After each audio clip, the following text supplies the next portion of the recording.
All right, g'day, hi, and welcome. Okay, so I'm going to show you something that I got here. I bought this, oh geez, I bought this 2009 maybe, and it has the force of 10,000 BTUs. This is a perfectflow Coleman stove.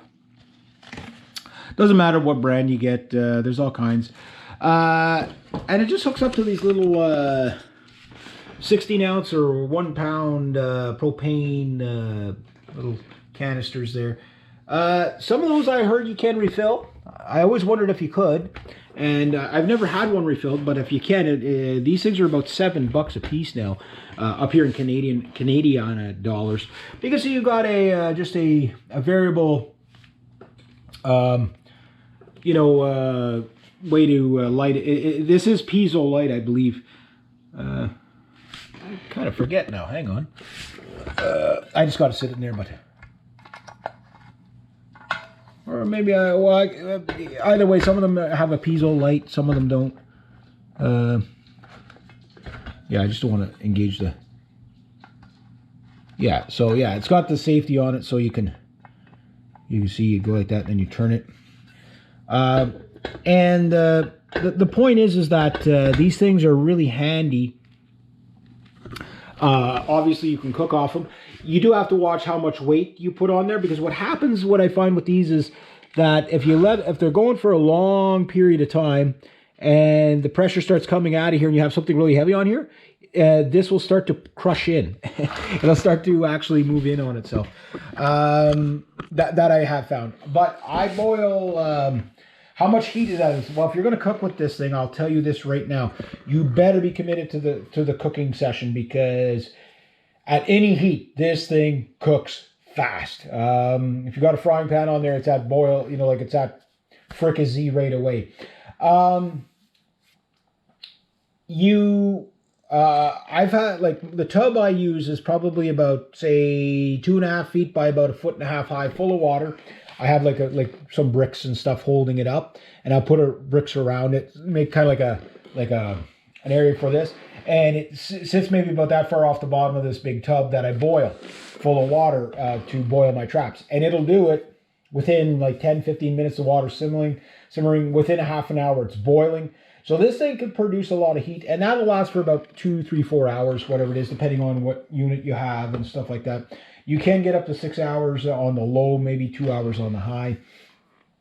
So they do work quite well. Nice, quick, and convenient.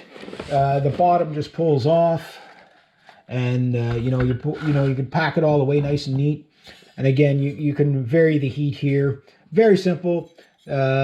How long do they last? I don't know. I've used this quite a bit. I mean, there's several hours on this thing, and haven't had any issues. But what tends to happen with propane is the little jet holes get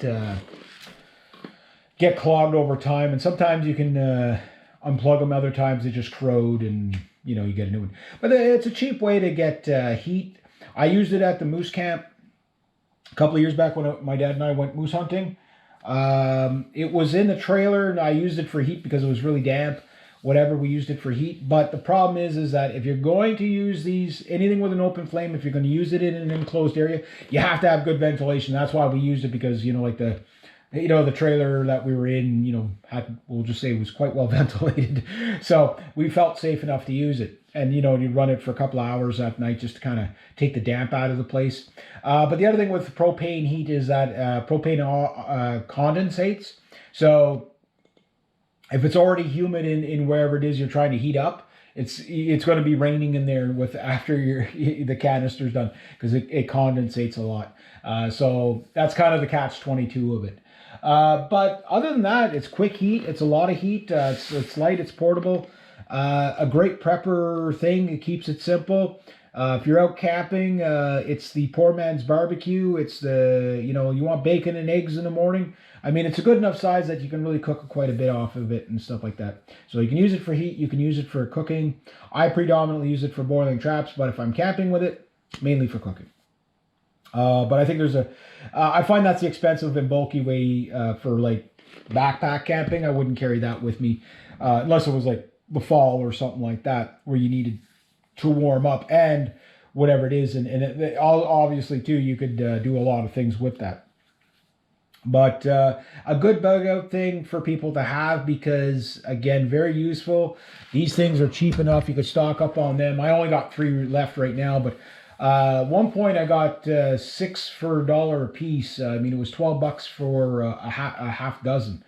I mean, that was a great deal. I don't know if I can get that deal again, but if I can, I'll do that. And then if I can refill these, I'll be very happy. Keep the cap for that. I got the cap over there, but keep the cap for these in case your propane leaks a little bit. But yeah, so I do go through quite a few of those every now and then, but that's kind of more what you want to do, is just stock up on these, and then you're good.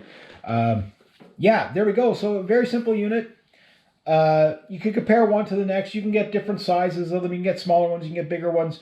You can get hotter ones. One's not so hot. You can get different type of fuel ones that will run on, like, depending if you're at sea level like I am, or if you're up in the mountain range, you might want to go with a different type of gas, because you get different performances at different altitudes, stuff like that. But in general, yeah, very, very, very useful. I'm very money well spent for me. This thing owes me nothing. It's actually a tool I use to boil my traps, but I've used it for other things as well, so camping and such. So there you go. Have a great day.